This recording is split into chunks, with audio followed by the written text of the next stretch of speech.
Terima kasih pemirsa, kembali lagi di Selamat Pagi Indonesia. Sebagai negara maritim, Indonesia sangat membutuhkan beragam inovasi teknologi untuk meningkatkan pemanfaatan sumber daya maritim kita. Kemajuan potensi di bidang maritim ini ternyata telah menggugah seorang anak muda untuk aktif mengembangkan bisnis di bidang kelautan.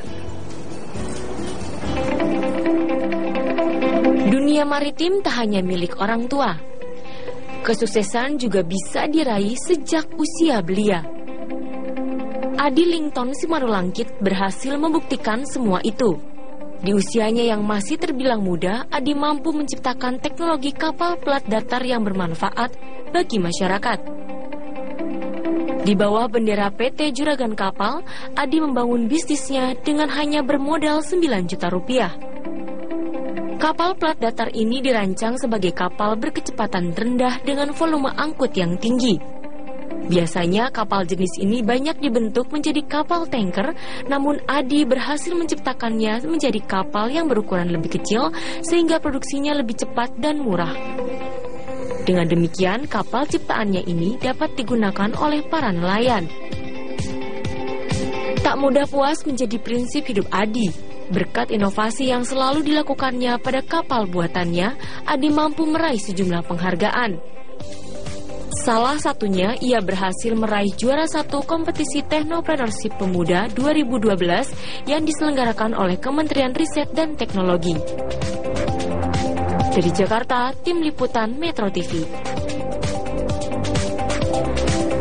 Dan sudah hadir di studio Selamat Pagi Indonesia, literally Juragan Kapal, Adi Lington. Terima kasih sudah hadir di sini, dan juga salah satu entrepreneur muda, Pilih Bun.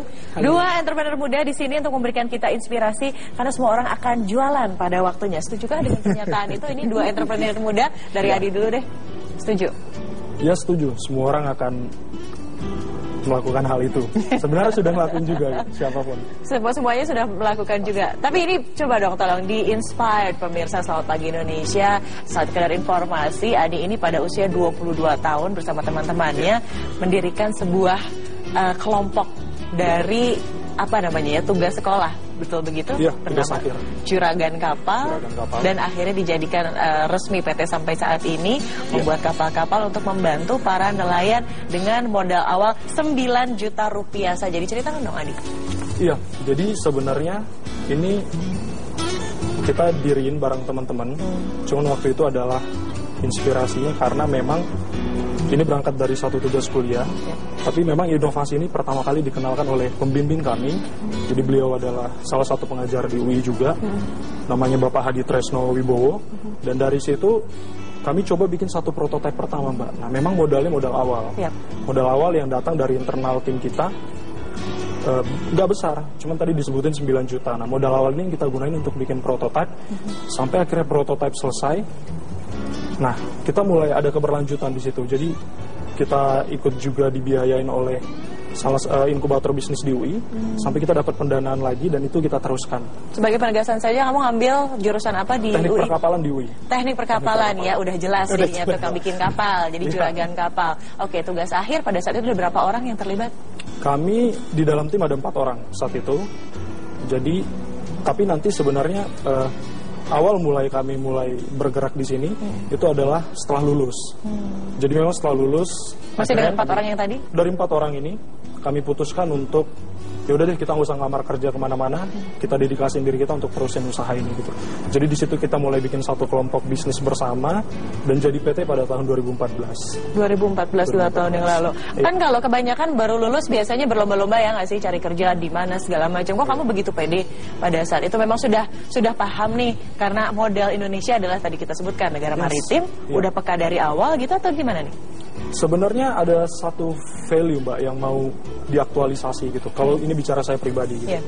Jadi memang kami berpikir saat itu, sebenarnya kita punya satu gagasan lewat produk yang kita usung ini cukup baik gitu. Artinya kita memperkenalkan satu teknologi kapal baru yang bisa menyelesaikan persoalan yang ada sekarang. Jadi kami memang berangkat dari masalah, Mbak. Nah, sekarang kita lihat Indonesia, siapapun tahu Indonesia adalah salah satu negara maritim terbesar di dunia gitu. Harusnya semacam nelayan dan pelayaran rakyat itu menjadi profesi strategis di Indonesia gitu. Tapi nyatanya kemiskinan tertinggi justru datang dari profesi ini. Nah, ini yang jadi satu alasan kami berpikir gitu. apa persoalannya dan apa yang bisa kita lakukan sebagai sumbangsi kita. Nah, kami melihat produk ini bisa menyelesaikan persoalan itu, Mbak. Jadi salah satu isunya adalah nelayan begitu banyak yang tidak punya kapal sendiri dan akses terhadap modal juga rendah. Nah, bagaimana supaya mereka punya kapal, kan pertanyaannya itu. Nah, dan kenapa harus kapal pelat datar? Nelayan kita sekarang terbiasa dengan kapal kayu. Cuman kayu sekarang jadi isu. Pembangun kapal tradisional itu sudah punya keterbatasan akses untuk bikin kapal kayu, Mbak. Kenapa? Karena ada kelangkaan di kayu, tapi lebih dari itu pemerintah membatasi pergerakan aktivitas penebangan kayu. Exactly. Somehow this sounds good gitu, tapi kita lihat ada efeknya ternyata. Ada efek untuk pembangun kapal-kapal tradisional di daerah.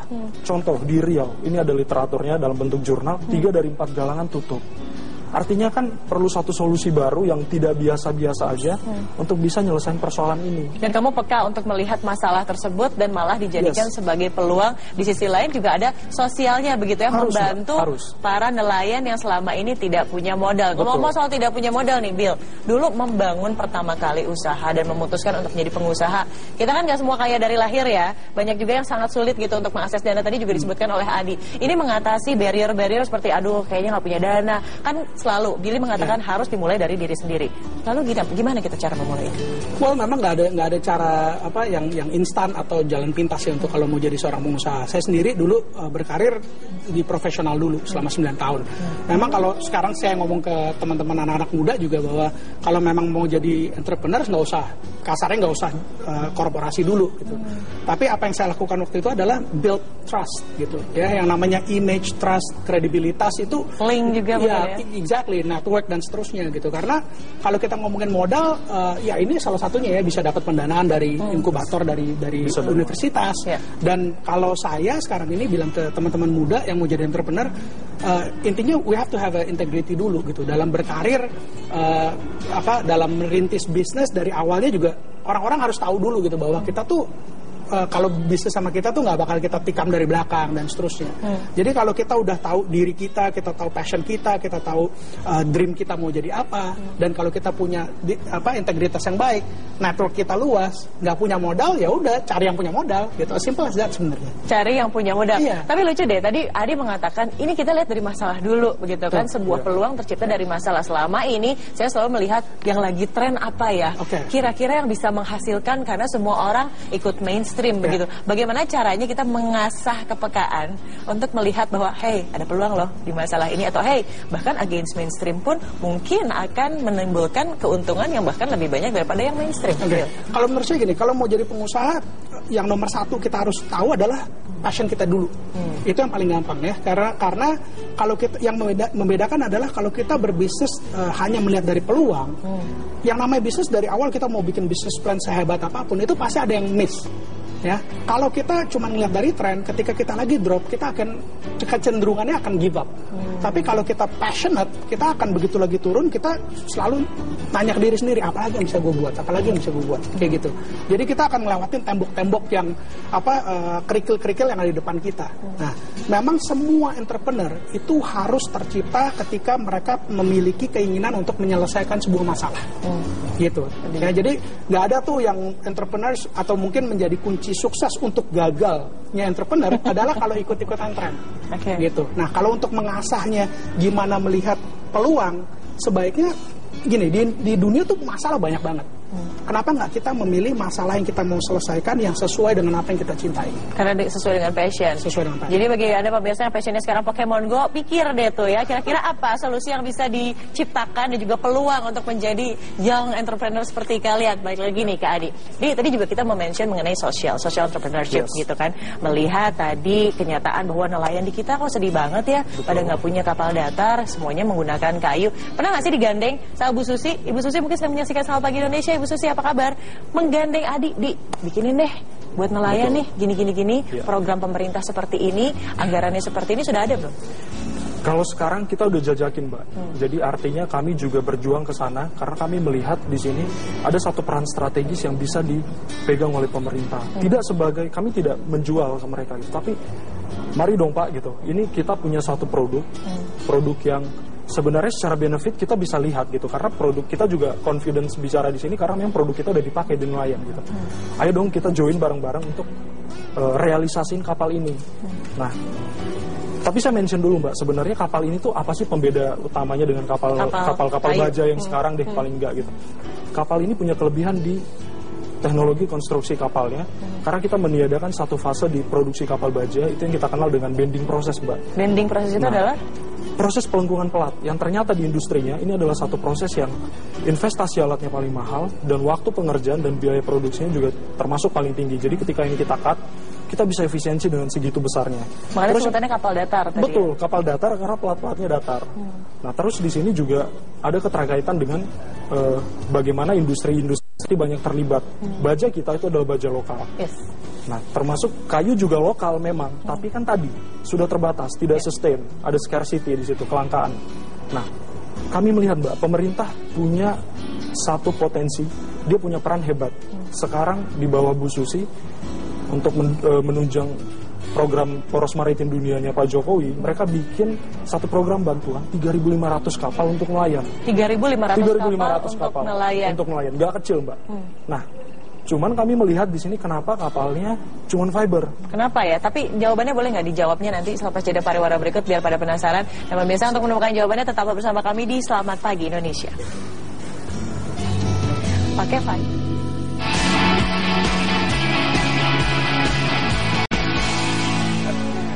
Kembali lagi di Selamat Pagi Indonesia, menyenangkan sekali berbincang dengan dua entrepreneur muda yang sudah hadir di Selamat Pagi Indonesia. Bagi Anda yang baru bergabung, tadi saya baru ngomong-ngomong sama Adi Lingson. Ini terkait penyediaan kapal yang berbahan baja. Betul. Kalau dibandingkan dengan kapal kayu, ketahanannya lebih luar biasa, tapi masih juga belum digandeng begitu approach-nya dari pemerintah. Tadi Anda mengatakan sudah menyediakan pemerintah ada 3.000 kapal fiber.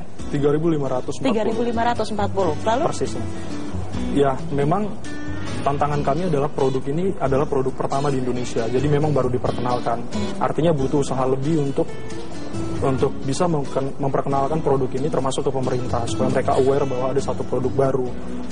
Jadi, tapi kami sudah melakukan, Mbak. Kami sudah melakukan, cuman memang ternyata prosesnya tidak mudah di dalam. Kami sudah bertemu dengan beberapa orang-orang di kementerian, kami ceritakan, kami datang tidak sebagai pengusaha, saya datang sebagai anak muda yang ingin berkontribusi bersama dengan tim di Juragan Kapal.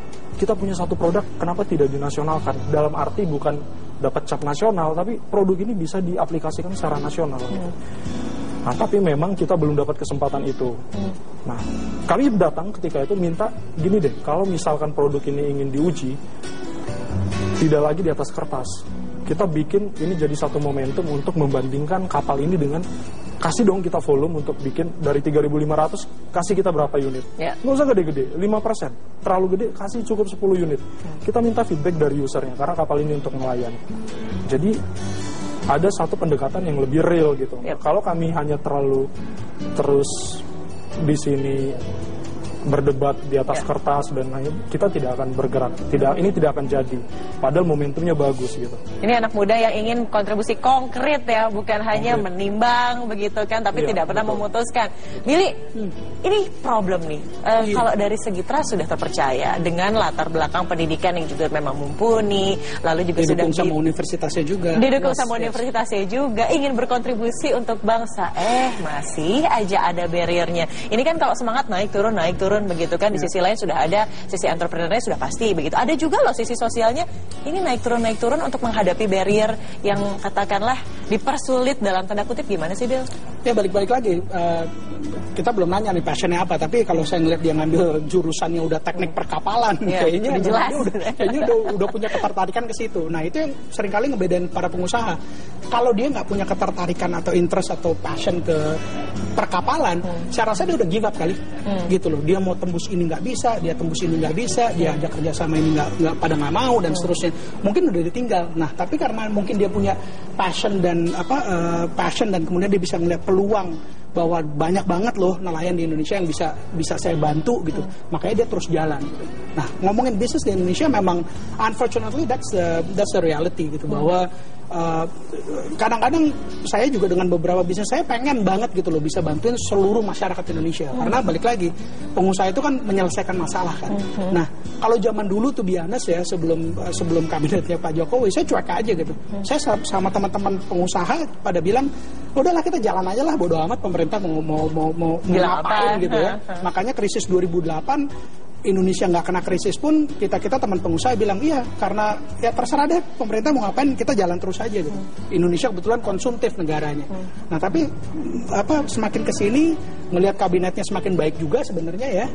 Mungkin belum ketemu aja approach-nya, tapi semoga dengan acara ini nanti ketemu ya yang baik-baik supaya lebih dipermudah. Ya. Nah jadi saya bareng teman-teman juga sekarang ini mencoba, memang udah ketemu dengan beberapa kementerian dan so far mereka yang saya temuin kebetulan mendukung gitu. Bill ada produk apa atau ada bisnis apa, ada solusi apa buat kementerian kami gitu. Dan so far sih bagus banget sih feedbacknya bagus banget. Jadi saya doain sih Juragan Kapal bisa ketemu orang yang pas gitu. Karena ketemu kementerian yang udah pas pun kalau orangnya nggak pas ya susah ya gitu. Karena niatan kita adalah untuk membantu memberikan solusi. Menjaga trust, membuat link ya kan, peka juga ternyata dengan masalah-masalah yang justru bisa jadi peluang. Bill, sebagai gambaran saja, ini kan semua dunia sedang gandrung dengan yang namanya e-commerce. Like everybody in this world itu menggunakan e-commerce. Nah, untuk peluang sendiri di Indonesia, apalagi anak-anak muda ini, Anda melihatnya katakanlah dalam 5 tahun ke depan deh, seperti apa sih e-commerce di Indonesia? Udah pasti akan semakin booming ya, baik e-commerce baik marketplace gitu ya, penyedia toko-toko online itu udah pasti booming. Karena saya beberapa kali ketemu Pak Rudiantara juga saya dikasih tahu gitu bahwa nanti by tahun 2018 atau 19 saya lupa, itu kecepatan internet kita akan rata seluruh Indonesia. Yakin ya Pak Rudiantara nih kalau lagi nonton, pegang Bapak janjinya. Jadi tahun 2019 itu akan kalau nggak salah Januari itu akan rata gitu. Karena rata apa dulu nih, rata bagus kan? Diperjelas ya kan, rata bagus ya kan, LTE gitu. Betul. Karena katanya sekarang ini Jakarta itu kedua tercepat, udah 11-12 sama Singapura. Nah cuman di daerah-daerah tuh masih KBPS punya gitu loh tingkatan kecepatannya. Nah dengan cerita seperti itu dan janjinya Pak Rudiantara, saya ngelihat bahwa ya kalau kecepatan internetnya udah makin cepat, ya saya rasa yang sekarang ini yang bisa beli di e-commerce cuman kota besar dan terutama mungkin Jabodetabek doang, saya rasa begitu bisa merata seluruh Nusantara, ya udah pasti makin booming. Jadi bisnis startup yang sekarang ini lagi booming banget itu, ini belum booming banget menurut saya. Belum booming banget. This is only the beginning. This is only the beginning. Jadi kalau saya ke kampus-kampus, anak-anak nanya gitu ya, Mas Billy yang nggak perlu modal gede untuk berbisnis tuh apa? Saya bilang bisnisnya boleh apapun. Balik lagi, passion dulu, passionnya di bidang apa. Terus kemudian belajarin apa skillnya. Kemudian selalu harus ride the technology, digital technology. Karena hanya dengan digital technology bisa reaching seluruh Nusantara dan bahkan regional dan bahkan dunia. Dimanfaatkan tidak, mengoptimalkan tidak dunia digital ini untuk dikaitkan dengan juragan kapal yang katakanlah sampai saat ini masih menemukan barrier untuk membantu bangsa sendiri begitu. Ini sudah dioptimalkan atau mungkin ada ditaksir-taksir nih kalau dengan bantuan optimal teknologi dengan negara tetangga misalnya? Wah, jadi kalau penggunaan teknologi yang sifatnya tadi teknologi berbasiskan digital, kita paling menggunakan beberapa semacam website dan lain-lain untuk membangun awareness aja bahwa produk ini ada. Tapi kalau membangun kolaborasi atau kerjasama dulu dengan negara luar, satu kita punya keterbatasan akses. Tapi yang kedua, kenapa enggak ini gedenya di negara sendiri dulu gitu loh. Itu harus gitu. Jangan sampai dicuri negara tetangga. Nah itu sering banget kan tiba-tiba gitu di negara sendiri karena susah approach-nya, dihadirkanlah di negara lain karena negara lain lebih welcome begitu kan. Abis itu baru ribut-ribut. Ya itu kan Indonesia, itu kan anak Indonesia gitu kan. Kok bisa tidak bisa berkontribusi pada bangsanya? Padahal mereka nggak tahu gitu. Jangan sampai kayak gitu. Itu yang lagi kita perhatiin bener. Karena segitu besarnya Mbak harapan kami supaya kapal ini bisa dipakai, itu keluar dari konteks bisnis sebenarnya, tapi lebih ini solutif banget. Contoh, kalau kita semua kapalnya nanti diganti dengan fiber, ada keterbatasan jarak melaut. Paling besar kita bisa bikin kapal dari fiber berapa sih? Nah Tiongkok lebih menarik Mbak, dia pakai nelayan-nelayannya di sana untuk jadi militer tanpa senjata. Artinya apa? Semua kapal-kapalnya itu disubsidi sama pemerintah, 1.000 kapal untuk mereka jalanin programnya. Dan yang lebih menarik lagi, kapal kayunya ditarik, disubsidi untuk digantikan dengan kapal baja, kapal nelayan baja. Ini gagasannya persis. Kalau kita mau sekarang kita bicara illegal fishing, tapi tetap kita tidak ada solusi untuk mencapai laut-laut yang masuk ke zona-zona semacam zona eksklusif. Ekonomi eksklusif. Ya kita butuh satu teknologi yang memungkinkan ke depan kapal ini bisa dibikin dengan ukuran yang jauh lebih besar. Jadi mereka pun bisa dipakai untuk menjaga wilayah perbatasan Indonesia. Jadi isunya bisa banyak, Mbak, gitu. Jadi ini yang kami harap sebenarnya produk ini kita realisasikan gitu. Mumpung belum ada yang lirik. Saya kebayang kalau negara-negara kayak Tiongkok yang lirik, dia akan bangun dengan sebentar.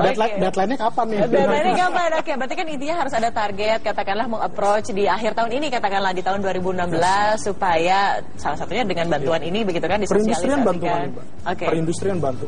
Cuman masih dalam bentuk kajian, kami apresiasi. Ada upaya untuk tahun depan merealisasikan ini, tapi balik lagi, kalau bisa lebih cepat kenapa enggak gitu. Oke, kalau bisa lebih cepat kenapa enggak? Oke, ini sebagai young entrepreneur yang sudah hadir di sini, boleh dikasih wejangan bagi teman-teman yang akan mungkin baru memulai sebuah bisnis sendiri atau startup atau apapun itu yang akan mengoptimalkan dunia bisnis Indonesia. Dari Billy dulu deh. Ya, kalau balik lagi ya, saya selalu bilang bahwa kalau dalam berbisnis itu harus tahu diri sendiri dulu ya. Kita sukanya apa, passion kita di mana, kemudian kita build kredibilitas, dan kemudian pesan saya yang paling gampangnya untuk zaman sekarang teknologi ini adalah always write the digital technology. Always write about the digital technology. Supaya bisa reaching lebih banyak orang, lebih cepat, dan lebih lebih bisa memberikan solusi buat banyak orang. Oke, jadi benar-benar aware tentang digital. Kalau dari gimana statementnya? Ya, saya kutip dari pidato Pak Jokowi terakhir. Jadi saya ingat betul beliau pernah sampaikan kita sudah masuk ke era keterbukaan dan penguatan inovasi gitu. Nah, ini yang kami coba mau lakukan gitu. Artinya kita sekarang punya satu teknologi yang dikerjakan dan dihasilkan oleh anak bangsa dan bisa dipakai gitu. Dan ini semua berangkat dari inovasi, karena riset kami pun berangkat dari riset universitas. Kami punya harapan kolaborasi keterbukaan ini bisa dibangun juga dengan pemerintah. Coba gitu. Bisa nggak kita mulai untuk ini jadi contoh gitu. Artinya bikin satu harapan baru bahwa sangat mungkin ada sinergi antara hasil-hasil penelitian yang dari universitas bisa direalisasikan bersama dengan pemerintah. Karena kami lihat tadi, Mbak, untuk di industri perkapalan ini pemerintah punya peran yang begitu besar. Jadi intinya revolusi mental dengan bentuk tindakan konkret nyata untuk mewujudkan salah satu nawacita juga menjadikan Indonesia sebagai negara poros maritim dunia. Adi, terima kasih sudah memberikan inspirasi. Billy, terima kasih juga sudah memberikan wejangan bagi para calon-calon entrepreneur. Dan pemirsa, Selamat Pagi Indonesia masih akan kembali selepas jeda berikut. Tetaplah bersama kami. Kece.